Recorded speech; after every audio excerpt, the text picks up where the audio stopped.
así que vamos a recibirlo así. Oramos juntos en el nombre de Jesús. Te amamos, Señor, te damos a ti la gloria, te damos el honor y toda la alabanza.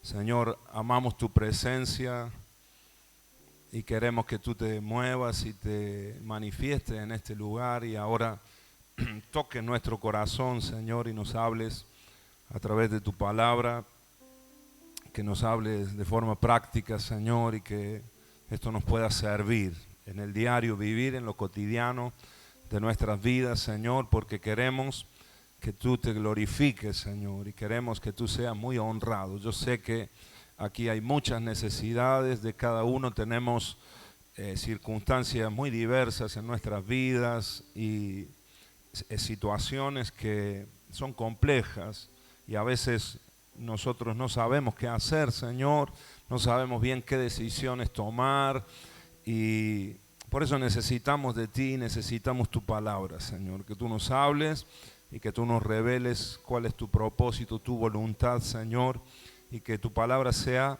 vida en esta mañana, Señor, sea alimento para nosotros, sea nutriente espiritual para cada uno de nosotros, en el nombre de Cristo Jesús.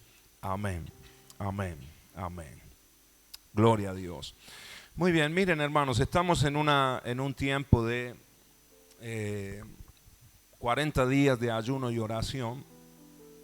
Toda la iglesia, el general de la iglesia cristiana evangélica de Argentina está caminando estos 40 días de ayuno. Nosotros también lo estamos haciendo. Sé que muchos acá tienen el librito La Revancha de la Vida y ahí vamos siguiendo los devocionales cada mañana. Y a mí me llegó mucho en la primera semana como por diferentes pastores, diferentes siervos, el mensaje era el mismo. También una carga muy fuerte el Señor ha puesto en mi corazón por aquellos hermanos nuestros que en un tiempo estuvieron en la iglesia y estuvieron firmes y caminando fielmente delante de Dios, incluso sirviendo al Señor, y que hoy ya no están en la casa, ya no están en la iglesia, por alguna razón, por algún motivo, se alejaron de la presencia de Dios, se distanciaron, como nosotros lo decimos normalmente, se apartaron de Dios. Amén. Y en el primer domingo, cuando empezó el 40 días de ayuno, ahí la palabra del pastor Carlos Braida, él habla de un operativo retorno. Y hoy yo le he titulado así al mensaje, operativo retorno, en esa misma línea. Miren, hermano, un himno de amor por tu fidelidad en mí. Y es para que nosotros nos amamos. En brazos eternos me llevarás, nunca me dejarás. Me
gloria en gloria.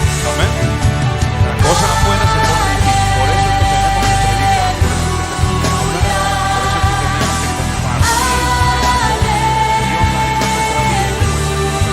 que nos ha sacado, aunque son muchas las aflicciones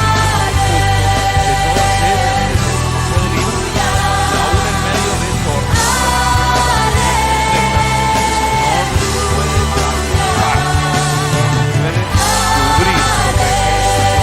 el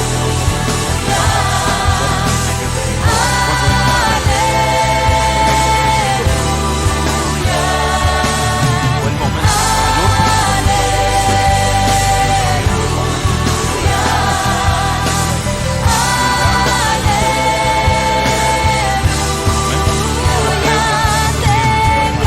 Y aún en medio de tormentas, el Señor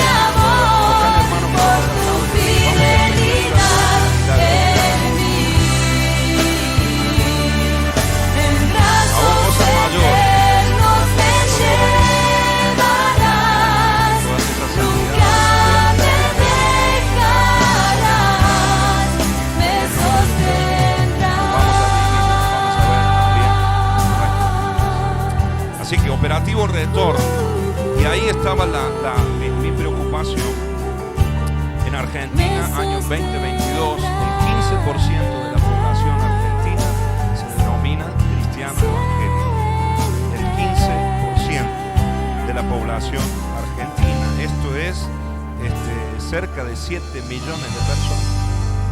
Cerca ahí, 6 y pico millones de personas en Argentina. Ahora, fíjense, de esos casi 7 millones de personas, dicen las estadísticas que el 40% se congregan fielmente en una iglesia. Y el 60%, aunque dicen ser cristianos evangélicos, no se congregan en una iglesia. No tienen una iglesia local donde asisten asiduamente. Van de una congregación a otra, visitan congregaciones y ellos hablan de una comunión con el Señor, de una comunión con Dios, de un conocimiento de Dios. Yo soy evangélico, pero fíjense qué alto el porcentaje, el 60%, así que el 40% son los que están congregándose fielmente en una iglesia local. Amén. Ahora, yo creo que es un momento, hermanos, para que ocurra ese operativo retorno de muchos hijos que un día estuvieron y que ahora no están, por diferentes motivos, quizás por problemas en la congregación, por problemas con hermanos, por problemas con el liderazgo, quizás por metidas de patas propias, de haber vuelto al pecado, haberle dado lugar, otra vez abierto puertas al pecado, por haberse distanciado quizás del Señor. Y eso que empieza a ocurrir, yo creo que es ahí directamente proporcional. Uno empieza a distanciarse de la iglesia y se distancia de Dios. Uno comienza a distanciarse del Señor y se empieza a distanciar también de los hermanos. Empezás a ver la iglesia con otros ojos. Amén. Porque cuando uno está cerquita de Dios, cuando uno está en una comunión con el Señor, una vida de oración, vos sí ves los defectos de la iglesia, ves todo lo que la iglesia tiene que cambiar, por supuesto, pero siempre lo mirás con ojos de fe. Amén. Siempre lo están mirando con ojos de fe. Ahora, cuando uno no está bien, ve a la iglesia mal por todos lados. Y ahí vienen los enojos entre hermanos, el distanciamiento entre hermanos, esas dificultades, las peleas, los celos, las críticas, etcétera, etcétera, que nos terminan distanciando, y el enemigo logra que muchos se queden en el camino y terminen apartados de Dios. Amén. Y viviendo un evangelio a su manera, solitos, en su casa, diciendo, como muchos, yo estoy bien con Dios, pero estoy bien en casa. No necesito a la iglesia. Yo estoy con Dios, pero no necesito a la iglesia. Esa es una mentira del diablo. Amén, hermanos. Quiero decírtelo de acá, que nadie diga que nunca se lo dijeron. Eso es una mentira del diablo, porque la palabra nos enseña que nosotros somos un cuerpo. Tocar que tenés al lado y decirle, somos el cuerpo de Cristo. ¿Sí o no? ¿Cuántos sabían esto? Somos el cuerpo de Cristo. Ahora, Cristo es la cabeza. Y yo no puedo concebir a alguien que diga que es parte de la iglesia y no forma parte del cuerpo. Si no es parte del cuerpo, no está unido a la cabeza. Amén. Porque si alguien no está separado del cuerpo, también está separado de la cabeza. Porque la cabeza, que es Cristo, está unida al cuerpo.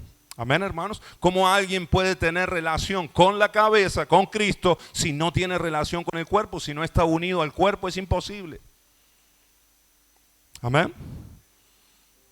Es como si yo quiero tener relación o comunión con una persona y le corto la cabeza y digo, yo voy a hablar solo con la cabeza porque el cuerpo no me interesa. Imagínense con mi esposa, que yo estoy casado con ella, quiero tener comunión con ella, pero solo hablar, solo la cabeza, y el cuerpo, cortamos la cabeza. ¿Sabes qué? Cuando pasa esto y cuando entra este pensamiento y cuando uno empieza a vivir de esta manera, ¿sabes lo que sucede? Es que no tenés relación con Cristo. Cuando algo está decapitado, hermano, es algo que está muerto. Y lo que viene para esa persona es muerte espiritual. Y es un engaño del enemigo que a veces es tan astuto, Satanás el diablo, él es el padre de mentira, no es el ilusionista número uno de la historia. Y él te presenta un cuadro que parece muy bonito. Yo tengo comunión solamente con Dios y ahí yo estoy bien con el Señor. Uno le pregunta a un hermano que no se congrega hace mucho tiempo y te dice, no, yo estoy bien con Dios. Aunque no vaya a la iglesia, yo estoy bien con Dios. Dudo de que eso sea verdad.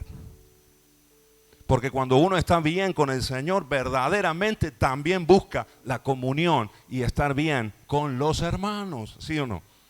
Porque somos una familia. ¿Cómo puedo odiar a los hermanos y amar a Dios? ¿Cómo puedo amar a Dios y aborrecer a mi hermano? Eso no es compatible, no es coherente. Amén, amados. ¿Cuántos dicen amén a esto? Así que retorno a casa tiene que ver con esto, con un tiempo de oración y un tiempo en el que nosotros como iglesia podamos clamar, como decía Damaris hace un momento, podamos clamar al Señor por todos aquellos que un día estuvieron acá y que hoy no están con nosotros. Y mientras yo meditaba en estas palabras, me habló mucho el Señor, estaba leyendo la vida del rey Salomón, y llegué ahí al capítulo 11 de Primera de Reyes. Y es tremendo, hermanos, cómo este hombre tan sabio, este hombre que recibió tanto de Dios, en un momento de su vida terminó lejos del Señor.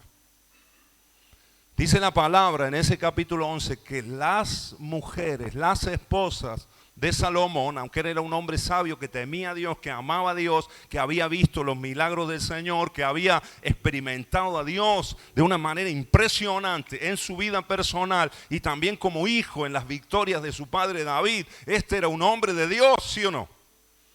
Sin embargo, en su vejez terminó apartándose de Dios, alejándose de Dios, y Dios se enojó mucho con él. Terminó así como hizo un templo para Dios, el templo de Salomón para el Señor, pero al final de sus días terminó haciendo también templos para dioses paganos, para demonios. Y le hizo un templo en Jerusalén, hermano, a Moloch, dentro de otros dioses paganos, pero Moloch era un dios abominable a los ojos del Señor. Ahí nosotros sabemos la historia, se sacrificaban no animales sino los hijos. Los primogénitos eran entregados a Moloch, era ahí una estatua con unos brazos así extendidos y de su cabeza se lanzaban a los hijos y morían quemados ahí, eran sacrificios para Dios. Y este rey que temía a Dios, este rey que había visto tantos milagros del Señor, que había tenido una relación tan íntima, tan cercana con Dios, termina sus días lejos del Señor y con unas consecuencias terribles para su vida y para el reino también. Amén. Entonces mi pregunta es esta, y meditando acerca de esto, recordé tiempos de mi vida. Saben que a veces no me gusta o prefiero no contar muchas cosas de mi vida, pero en esta oportunidad y en esta línea, en esta palabra, en este enfoque que el Señor nos está metiendo en este final de año, hermanos queridos, sentí la necesidad de contarles, porque yo pasé por ese momento. Ahora lo decía Antonella también con respecto a nuestros adolescentes, y mi oración es que ellos puedan tener experiencias con Dios y que puedan conocer al Señor. Amén. Lo que Antonella decía tiene mucha razón. Ellos necesitan, ahí los adolescentes de ahí arriba, los jóvenes también, por supuesto. Yo recuerdo ahí en mis años mozos, mis años ahí de juventud, como en algunos momentos tuve confusiones fuertes. Y hubo un tiempo en el que sí me alejé del Señor. Y en una primera instancia, allí como a los 19 años, 20 años, tuve un tiempo ahí de mucha confusión. Y las amistades y el colegio, gente que te influencia. Y se terminó enfriando mi relación con Dios en aquellos años, hace muchos años. Ese fue un primer alejamiento que yo tuve de Dios. Y la verdad que la experiencia no fue nada buena. Las consecuencias de ese tiempo fueron nefastas y fueron terribles para mi vida. Perdí mucho tiempo ahí. Ahora, gracias a Dios, yo pude volver en un momento. Fue un momento ahí muy marcado por el Señor en una reunión. El Señor me tocó por ahí a los 20 y pico, casi 21 años. Y yo volví al Señor y con todo el corazón. Ahora, a los 25 años, ahí se produjo un quiebre fuerte en mi vida. Y hubo un momento que yo viví, hermanos queridos, de confusión, de no entender a Dios. Y quiero hablarte de esto porque sé que quizás algunos están luchando o están en un momento así, en el que parece que no podés comprender a Dios o no podés entender a Dios o no podés avanzar en tu comunión con el Señor. Saben que en esos días, 25 años, o sea, estoy hablando de hace 20 años, 22 años atrás. A causa de la enfermedad de mi padre, yo empecé a hacerme muchas preguntas. Y hubo un tiempo que yo empecé a orar por él y estaba convencido que Dios lo iba a sanar. Y como no veía el milagro del Señor, entonces empecé a dudar en mi corazón. Y esa situación me produjo un conflicto interior. Y hubo un quiebre. Yo me acuerdo de una noche fuerte, me acuerdo de esa noche donde yo le dije al Señor, Señor, no te entiendo, no entiendo. Y abrí la puerta, hermanos queridos, para que un pensamiento entrara. Y este pensamiento fue, yo no puedo seguir a alguien que no entiendo. Así fue. No puedo seguir a alguien que no entiendo. Yo le di lugar a ese pensamiento. 25 años, hermanos, yo estaba sirviendo con los jóvenes, estaba liderando a los jóvenes en la iglesia. Estábamos aquí, estábamos a full con la iglesia en esos días, proyectos que el Señor tenía, pero en ese conflicto interior le di lugar a un pensamiento que parecía insignificante, pero que empezó a crecer en mi corazón. Y de hecho lo empecé a declarar y me acuerdo, y ahora esta semana pensando en esto, me acordaba varias veces, empecé a decirlo, yo no puedo seguir a alguien que no entiendo. No puedo seguir a alguien que no entiendo. Resumiendo la historia, hermano, no pasaron muchos meses, poquitos meses, y resulta que ese pensamiento que había venido directamente del diablo y que yo le abrí la puerta, nosotros hemos aprendido, hermano, muchas veces ese pensamiento que lo dijo Martín Lutero, ¿verdad? Que los pájaros pueden volar por encima de nuestra cabeza y eso no lo podemos evitar, pero sí podemos evitar que hagan nido en nuestra cabeza, ¿sí o no? Y entendemos ese concepto cuando él quería explicar acerca de los pensamientos. Que hay pensamientos que vienen a nosotros y hay dardos que el enemigo tira y uno no puede evitarlos en momentos. A veces pensar algo negativo, lo que sea, lo que sí puedes evitar es que eso anide en tu mente. y estar maquinando en ese pensamiento, porque eso es lo que verdaderamente te va a hacer daño. Y ese pensamiento, si le das lugar, esos temores van a terminar sucediendo en tu vida. Amén. Y más si los empezás a confesar, si los empezás a decir. Como cuando viene un pensamiento de una enfermedad o lo que sea, y uno empieza a decir, estaré enfermo, será esto, y le das lugar al temor, abrís la puerta. Y después de repente te da una puntadita de, es seguro que es esto. Y empezás a maquinar en eso. ¿Sabes qué termina pasando? Terminas enfermo. Le diste lugar. Amén. Así con la negatividad. Gente que constantemente está diciendo, no nos va a salir. Emprendemos esto, no nos va a salir. Pum, viene el pensamiento, no va a salir. Seguro que pasa esto, seguro negativo. ¿Qué es lo que pasa? ¿Qué es lo que termina pasando? Lo que uno proclama, lo que uno ha declarado, porque hay un poder tremendo en nuestra lengua para bendecir y para maldecir. ¿Cuántos sabían esto? Amén, hermanos. Por eso vos bendecís, tenés que ser un hombre y una mujer de bendición. Tocar al que tenés al lado, sacudirlo, decir, tenemos que hablar palabras de bendición. Claro que sí.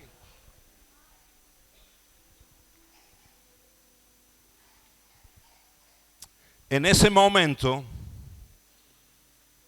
al cabo de unos meses, se terminó enfriando. Ese pensamiento fue como una dinamita que empezó a socavar y empezó a quebrar las estructuras de mi fe. Y yo lo empecé a notar. Mis oraciones ya no eran las mismas. Aunque oraba, ya no oraba con la misma fe. Predicaba porque estaba liderando a los jóvenes, pero ya no era la misma fe, ya no era la misma confianza en Dios. Y eso empezó a hacerme un daño tremendo. Al cabo de unos meses terminé alejándome del Señor por segunda vez en mi vida. Eso me duró unos años. Ese fue el momento que yo le he contado varias veces a la iglesia. Ahí fue cuando viajé a España y gracias a Dios allá el Señor empezó un tiempo también de restauración. Pero en esa segunda oportunidad fue donde verdaderamente me sentí lejos de Dios. Porque anteriormente era más chico y siempre estuve en la iglesia, y siempre estaba la familia y actividades a las que iba, campamentos y reuniones, y de alguna manera estaba conectado. Pero en esta segunda oportunidad sí fue cuando experimenté el frío y el vacío y la oscuridad de estar lejos de Dios. Literalmente, como lo sintió, como lo experimentó el hijo pródigo, del cual todos conocemos la historia. Ese hijo que se llevó la herencia, le pidió la herencia al papá y se la lleva y termina malgastando la herencia. Y allí termina cuidando los cerdos y con hambre, queriendo comer incluso la comida de los cerdos y no pudiendo. En ese momento es cuando este muchacho, nos dice la palabra, que vuelve en sí y empieza a pensar en la casa del Padre y empieza a planificar el operativo retorno. Amén. Volver a la casa del Padre, donde ahí hasta los siervos, los jornaleros, dice, tienen un plato de comida. Yo siendo hijo, iré a la casa, volveré a la casa de mi padre, le diré, he pecado contra el cielo y contra ti. Me arrepentiré y volveré a la casa del Padre. Amén. Miren, hermanos, el Señor ha comenzado en nosotros un operativo retorno. Diga conmigo, Dios ha comenzado un operativo retorno. Y hay muchos que están acá, aún estando dentro de la casa, están perdidos. Cuando el Señor habla de la parábola del hijo pródigo, ahí en el mismo capítulo, el Señor habla de 3 pérdidas. La oveja perdida, hay 3 parábolas ahí. La oveja perdida, la moneda perdida y el hijo pródigo, ¿no? La oveja perdida, cuando el Señor dice, el pastor deja las 99 en el aprisco y va a buscar la oveja que está perdida. La moneda perdida es la mujer que se le había perdido una dracma en la casa. Y hermanos, hay muchos que aún dentro de la casa están perdidos. Aún dentro de la iglesia, aún viniendo, aún estando acá, pero han perdido el propósito, han perdido el sentido y están en ese frío y en ese vacío de no estar en una comunión fluida con el Señor, en una vida intensa de oración, de adoración. Y aunque estás en la casa, estás perdido en la casa, en el nombre de Jesús, tiene que suceder en estos días ese operativo retorno en tu casa. Amén. En tu vida. Es volver a la comunión con el Señor. Es volver a la vida de oración. Es volver a la adoración íntima. Es progresar y profundizar en el conocimiento de Dios. Amén. Porque no se trata solo de venir a la iglesia. El venir a la iglesia, la relación con los hermanos, todo lo que te he hablado antes, es una consecuencia de tu relación con Dios. Ahora, por supuesto, el estar con los hermanos, ser iglesia, porque la verdad es que nosotros no es que vengamos a la iglesia, aunque venimos a un lugar a congregarnos, la verdad es que somos la iglesia. Amén. Por eso cuando alguien dice, no, yo voy a la iglesia, no, yo sí voy a la iglesia. El punto no es tanto ir a la iglesia, sino ser la iglesia. Pero el que es iglesia, ese va a congregarse con los hermanos, está con los hermanos. Le gusta, le agrada estar en comunión con los hermanos y adorar al Señor juntos. Amén, amados. Así que en esos días pude experimentar verdaderamente el estar apartado de Dios, el estar lejos del Señor. Y de eso te quiero hablar en esta mañana, porque no hay nada peor, no hay nada más feo que esto. El pastor Carlos Mraida, en la primera lección o en el primer devocional de los 40 días de ayuno y oración, él dice esta frase que a mí me golpeó fuerte en el corazón. Él dice, lo describe de esta manera: los que están peor en la vida no son los inconversos. El que está peor en la vida no es el que no conoce a Dios. Porque el que no conoce a Dios no conoce lo que está mal y lo que está bien. Tiene una conciencia, por supuesto, y siempre nuestra conciencia nos guía y nos dictamina. Hay cosas que sabemos que están mal, pero hay muchas actitudes que son pecaminosas y el que no conoce a Dios y no conoce la palabra de Dios no sabe que es pecado. Y por eso no se siente mal. Y peca y se alegra en el pecado y disfruta del pecado. Una persona que no conoce a Dios, que no ha tenido un encuentro con Dios, que no ha tenido experiencias con el Señor, lo ves en el baile y ahí está disfrutando y eso es todo para él. ¿Sí o no? Lo ves en la cancha y eso es todo para él. Lo ves tomando, bebiendo y no le puede faltar su fernet, no le puede faltar su cerveza, ¿sí o no? Aunque no tenga un peso. No sé cómo lo hacen, pero el fernet está ahí, aunque vale, no sé lo que vale un fernet y una coca hoy en día. Pero ahí está, ¿no? Es su vida. Y lo disfruta y se chupa y se mama y va a la cancha e insulta y ni siquiera sabe que es pecado lo que está haciendo. Que está mal, que le hace daño a su propia vida y a los que están a su alrededor. ¿Verdad, hermanos? Ahora, el que ha conocido a Dios, el que ha tenido experiencia con Dios, el que ha sido parte de la familia de Dios, sí conoce, sí sabe. Y cuando se aparta, cuando se aleja, está en el mundo y por supuesto la carne le tira las tentaciones hacia el pecado y ahora peca, pero ya no puede disfrutarlo como antes. ¿Te das cuenta? ¿Sí o no? Y ahora lo que viene es una culpabilidad y el enemigo ahí aprovecha con toda su fuerza para traer culpabilidad. Y ya no puede disfrutar en la presencia de Dios porque está alejado del Señor. Y no puede disfrutar en el mundo porque ya ha experimentado a Dios y sabe que esto está mal. Amén. Entonces esa persona, el apartado, y te lo digo con conocimiento de causa, no puede disfrutar en ningún momento de su vida. Por eso coincido con las palabras del pastor, que la peor condición en la vida de un hombre es estar apartado de Dios, alejado de Dios. Los que están peor en la vida no son los inconversos, sino los que habiendo conocido a Cristo están lejos de Él y lejos de la iglesia. Amén. En el nombre de Jesús. Un 60% de cristianos en nuestra nación están en esa condición.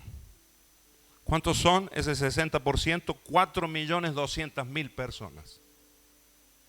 4.200.000 personas en nuestra nación. ¿Ustedes saben lo que son 4.200.000 personas? Es un mundo de gente. Amén. Creyentes, gente que ha recibido a Cristo, que ha tenido experiencia con Dios, pero hoy están lejos de Dios y lejos de la iglesia, viviendo un evangelio distorsionado a su manera. Muchos de ellos más infelices que uno que no ha conocido a Dios. Amén. Por eso necesitamos entrar, hermanos queridos, en un operativo retorno. ¿Cuántos dicen amén? Por eso es que necesitamos orar y clamar por aquellos que un día estuvieron entre nosotros y que hoy no están. Porque no hay nada peor, hermano. Yo lo experimenté. Nada de lo que hacía en mi vida me servía. Nada tenía sentido. Trabajaba, intentaba progresar. ¿Y qué sentido tiene? Si estoy lejos de Dios, ¿qué sentido tiene? Todo es vacío. Todo es frío. Amén.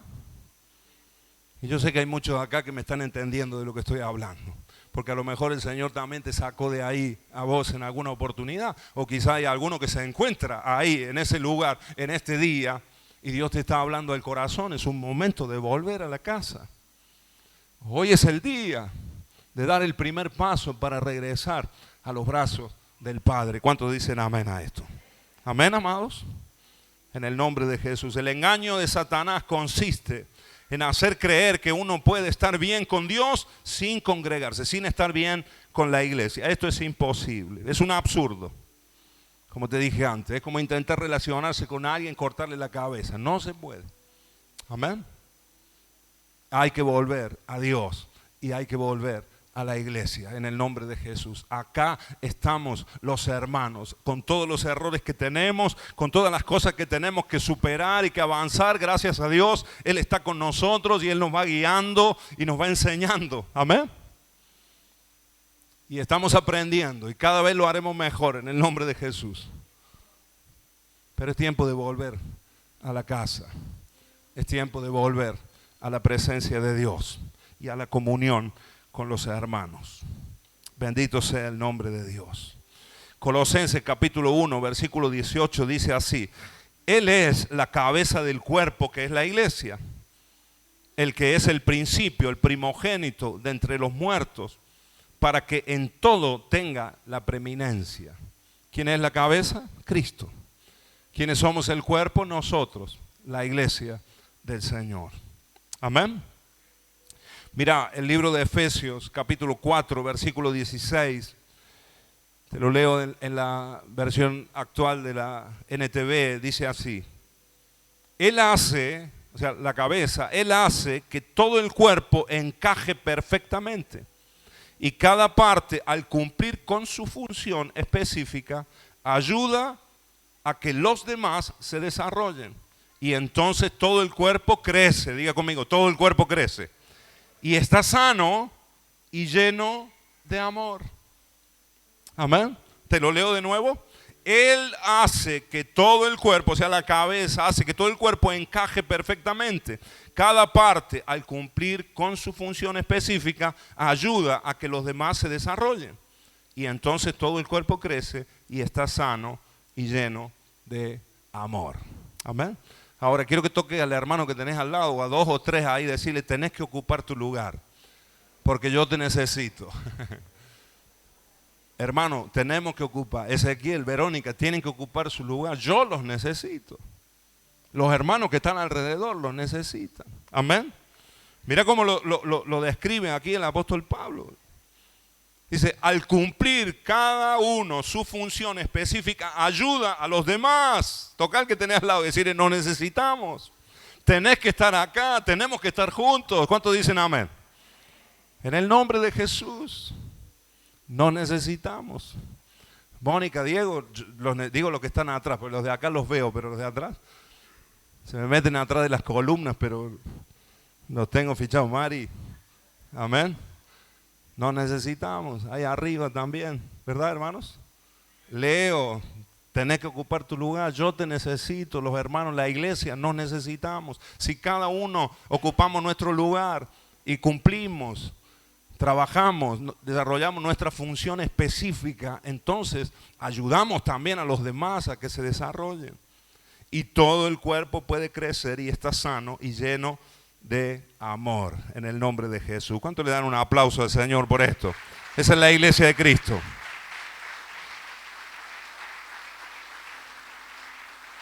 Dáselo fuerte al Señor.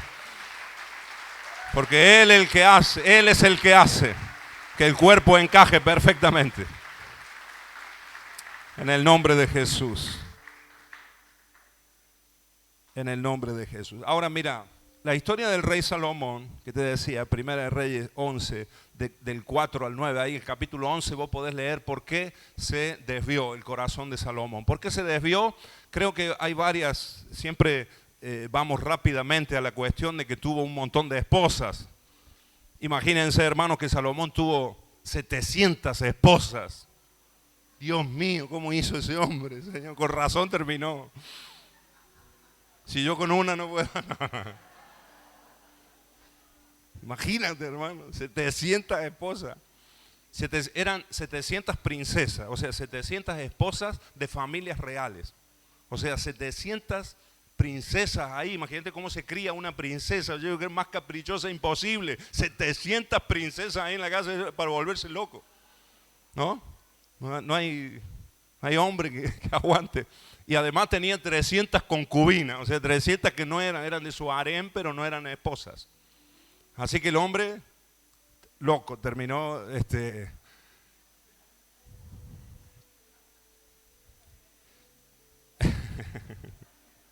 me viene la imagen de 700 Noelias, ¿no? Y digo,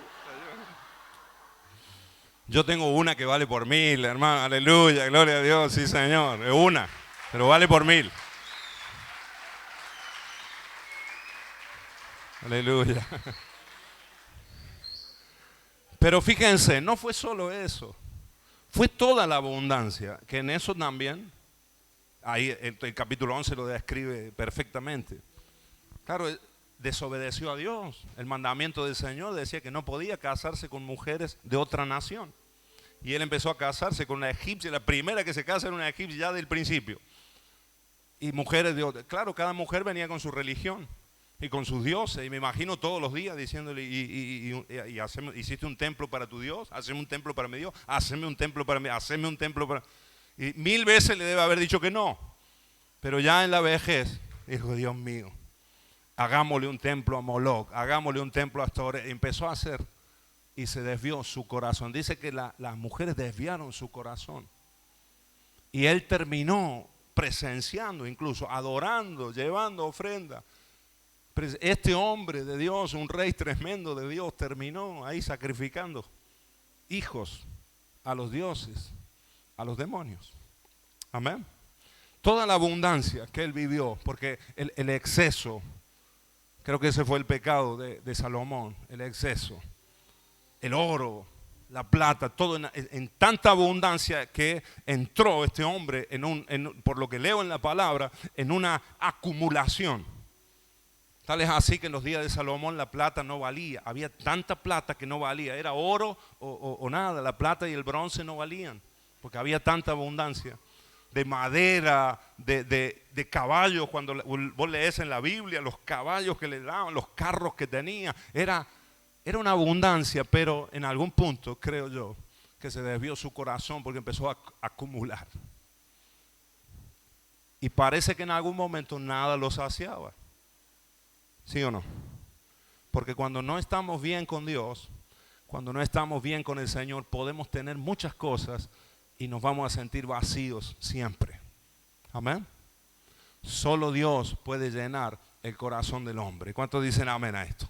Y podés tener 1000 cosas, podés tener la familia, podés tener lo que sea, podés tener economía, dinero, estar de viaje, y y estar vacío, frío, no disfrutar de la vida. Amén. Y creo que en algún punto, ahí Salomón fue donde se perdió. Gracias a Dios, Salomón volvió en sí. Y nosotros descubrimos esto en el libro de Eclesiastés. Salomón escribió el libro de Eclesiastés en sus últimos días. Así fue. El libro de Cantares, Cantar de los Cantares, Proverbios y Eclesiastés son los 3 libros que escribió Salomón. Cantar de los Cantares en su juventud lo escribió, por eso es un libro tan pasional, ¿no? Cantar de los Cantares, ahí sacamos todos los textos para los matrimonios, para los casamientos, ¿no? Ahí está toda la poesía, claro, enamoradísimo en la juventud de Salomón. Cantar de los Cantares. El libro de Proverbios lo escribió en su edad adulta y Eclesiastés es en sus últimos días, cuando él termina sus días. Y el libro de Eclesiastés, quiero leerte los últimos versículos de Eclesiastés para que detectemos ahí el corazón de Salomón en estos últimos días. Eclesiastés capítulo 12, si no me equivoco es el último.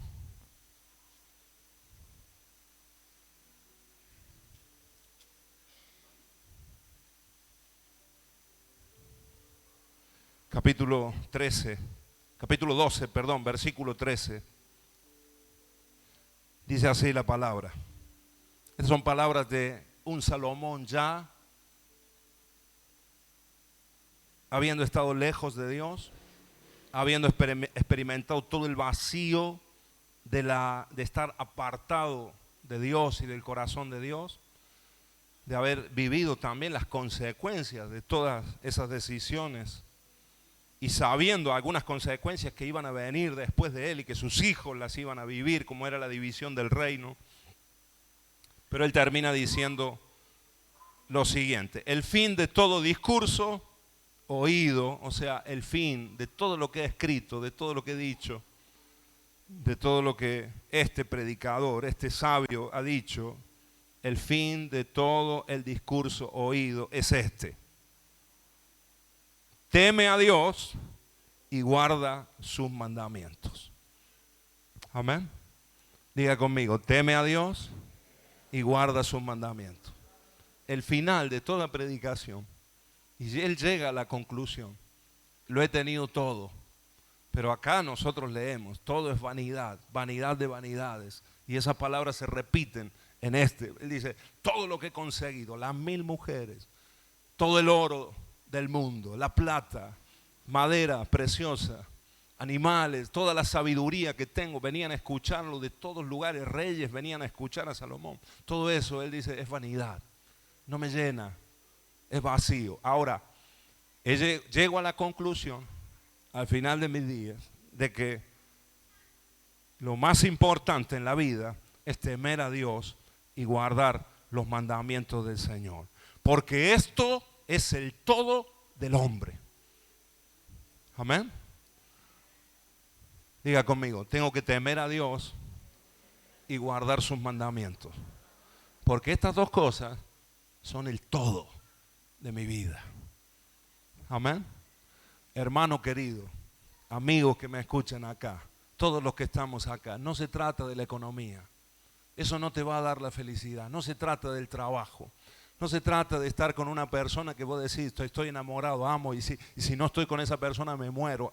A lo mejor podés conseguir estar y aún casarte con esa mujer, pero si no tenés a Dios, en algún punto eso mismo va a ser vanidad. Eso mismo se va a terminar. Eso mismo que un día te llenó, al año siguiente te vas a sentir vacío otra vez. Una profesión, hasta que consigas la carrera, te puedo asegurar que sin Dios vas a conseguir la carrera y te vas a sentir vacío lo mismo. Amén, hermanos. Los más altos índices de suicidio en nuestra sociedad, no hablo solo de Argentina, sino en el mundo entero, es de gente muy culta. Es de gente que tiene mucho poder adquisitivo. ¿Por qué? Lo tienen todo, pero están vacíos. Oscuridad y frialdad. Amén. Amén, hermanos. Por eso te digo yo en esta mañana, como Salomón, el final de todo discurso es: teme a Dios y guarda sus mandamientos, porque eso es el todo de nuestras vidas. ¿Cuántos dicen amén? Dale un aplauso al Señor, aleluya. Gloria a Dios. Gloria a Dios, gloria a Dios. Dale fuerte ese aplauso al Señor.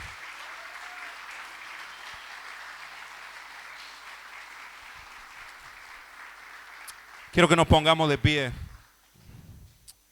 Quiero que nos pongamos de pie y quiero concluir leyendo en Lucas capítulo 15.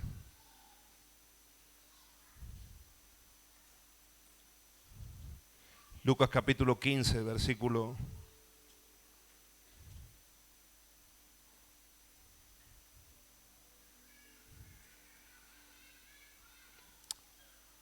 17. Este es el operativo retorno del hijo pródigo, cuando decide volver a la casa del padre. Dice así la palabra: y volviendo en sí, dijo: ¿cuántos jornaleros en la casa de mi padre tienen abundancia de pan? Y yo aquí perezco de hambre. Me levantaré e iré a mi padre y le diré: Padre, he pecado contra el cielo y contra ti. Ya no soy digno de ser llamado tu hijo. Hazme como uno de tus jornaleros. Y levantándose vino a su padre, y cuando aún estaba lejos lo vio su padre y fue movido a misericordia. Diga conmigo: fue movido a misericordia. Diga conmigo: Dios es el Dios de la misericordia. El profeta Miqueas lo describió así: Él es el Dios de la misericordia. ¿Sabe que Dios no es que tiene mucha misericordia? Él es el Dios de la misericordia. Y Él se complace en hacer misericordia. Amén.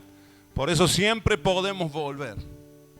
Siempre habrá una oportunidad si hay un corazón que se arrepiente y que se quebranta delante de la presencia de Dios.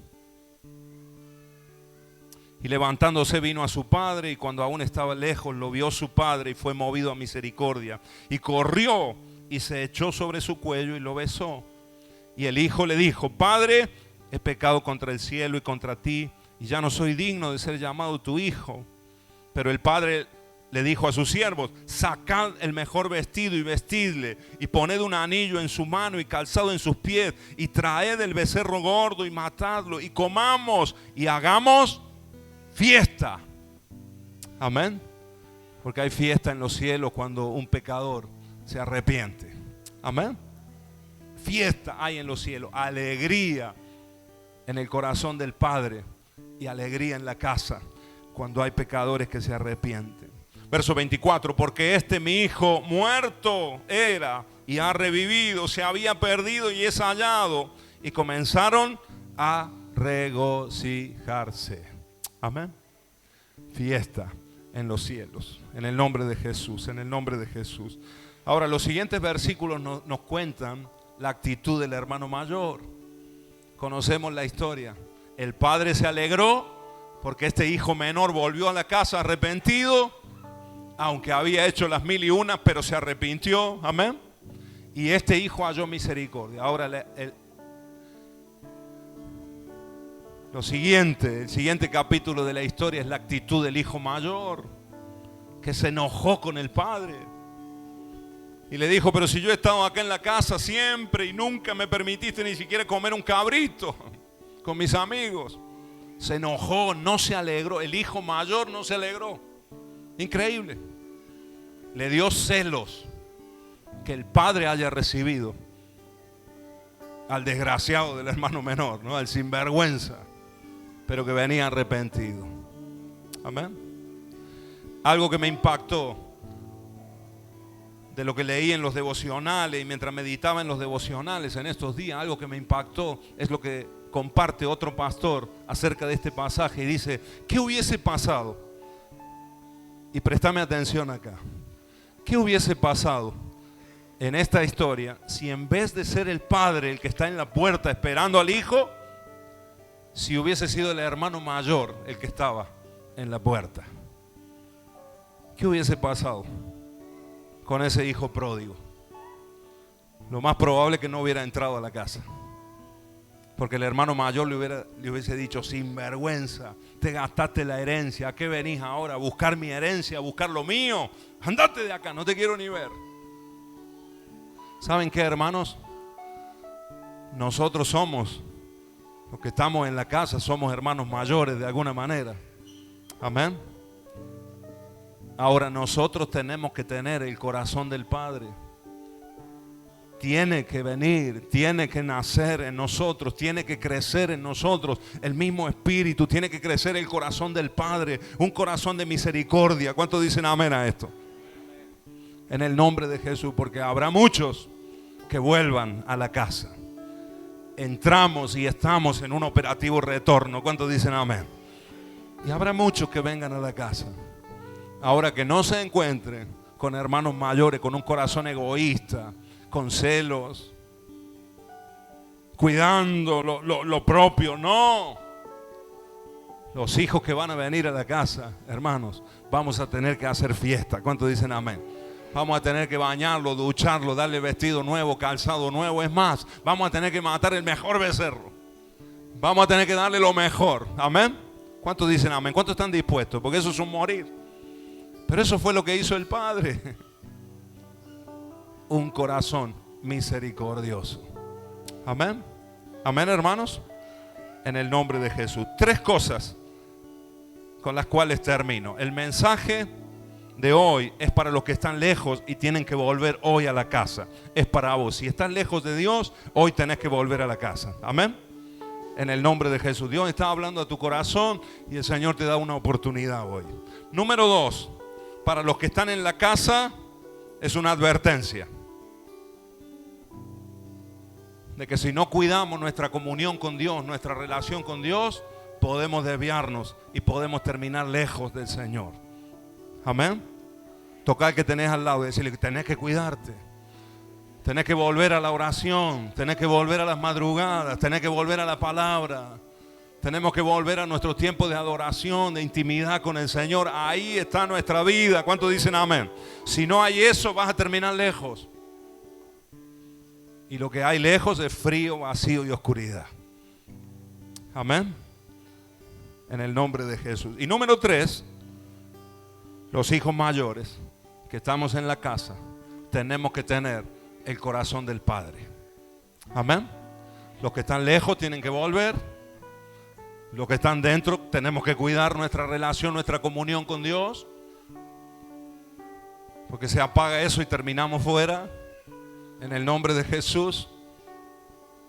Y también los hijos mayores que estamos acá, tenemos que buscar tener el mismo corazón del Padre. Dios hará grandes milagros entre nosotros y Dios atraerá muchos en nuestro medio. En el nombre de Jesús, cierra tus ojos ahí y mientras le adoramos a Dios un momento, cierra tus ojos. Todo el mundo acá cerrando los ojos, un momento especial de Dios y del Espíritu Santo en medio de nosotros. Porque hay muchos acá, yo lo sé, que han estado viviendo ese vacío. Hay varios acá, yo lo sé, que han estado sintiéndose lejos del Señor. Y a veces parece que el mundo y la realidad de la vida te invade, te inunda, te aplasta. Y no te deja ver la vida con ojos de fe, ni siquiera poder leer la Biblia con fe. Porque hay una realidad que te aplasta en el nombre de Jesús. En el nombre de Jesús de Nazaret. Hay gente acá que ha cometido pecados delante de Dios. Este es el día para arrepentirse. Este es el día para venir a los pies de Jesús. Este es el día para decirle: Señor, perdóname, perdóname. No importa lo que hayas hecho. Hermano querido, varón querido, dama, hermanas, acá no importa lo que hayas hecho. El corazón del Padre es un corazón de misericordia. Acércate al trono de la gracia y vas a hallar el oportuno socorro. Aleluya, aleluya. Si podés levantar tus manos ahí al cielo, le adoramos un momento al Señor.